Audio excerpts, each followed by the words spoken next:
to know more such amazing stories from Indian history, click the bell icon and subscribe to Live History India.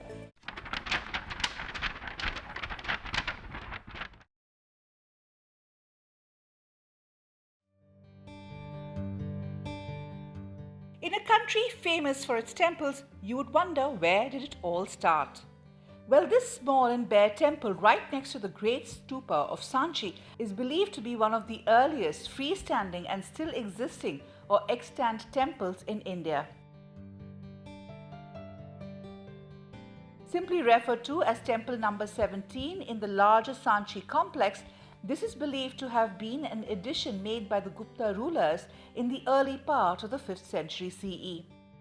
The Guptas were great patrons of Sanchi, and it is around this time that they also built the Udaygiri cave temples around 10 kilometers away, close to the old site of Besnagar, which was an important commercial center in ancient times.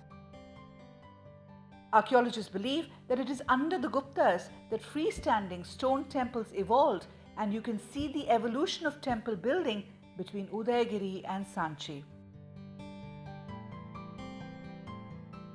Until this period, temples were either excavated from rocks, as in they were cave temples like the 20 in Udaygiri, or made of wood. Also, experts point out that there are really no references to physical temples as we know them today in ancient texts, though there are many references to fire altars indicating that worship probably happened in the outdoors. The art of temple building seems to have evolved over a period of time, as is reflected in Udaygiri and Sanchi in terms of structure. This is cave number 1 at Udaygiri.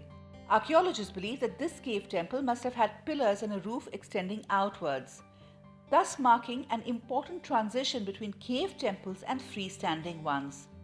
This temple also has the core sanctum sanctorum or Garbhagriha, like those found in every temple built in India. That apart, there are other features of the temple that became iconic elements in later temples.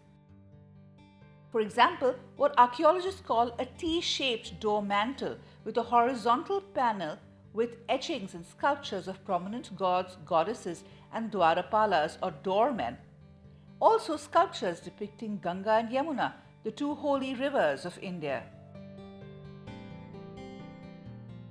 The temple number 17 near the great stupa at Sanchi is also structured in a similar way, albeit without the ornamentation. This temple stands out for its simplicity. Made of stone, it consists of a small room and a now empty Garbhagriha where the deity was once installed.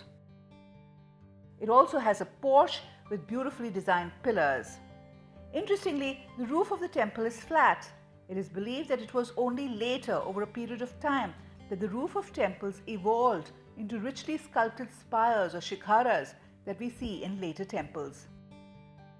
These became more and more ornate in later periods, as is evident from the grand temples like the Madurai Meenakshi and the Brihadeshwara temple in Tanjore in Tamil Nadu. Another unique aspect of temple number 17 in Sanchi is that this temple was a Buddhist temple, and that is rare because temple building didn't really take off in Buddhism. Many of the elements that you see in cave number 1 are evident in this temple, and these went on to be incorporated into Hindu temple architecture from here on. This temple apart, there are some other temples that vie for the mantle of the oldest temples in India. It is very difficult to exactly date each, but these temples were built around the same time under the Guptas and the Vakatakas who ruled south of the Gupta Empire.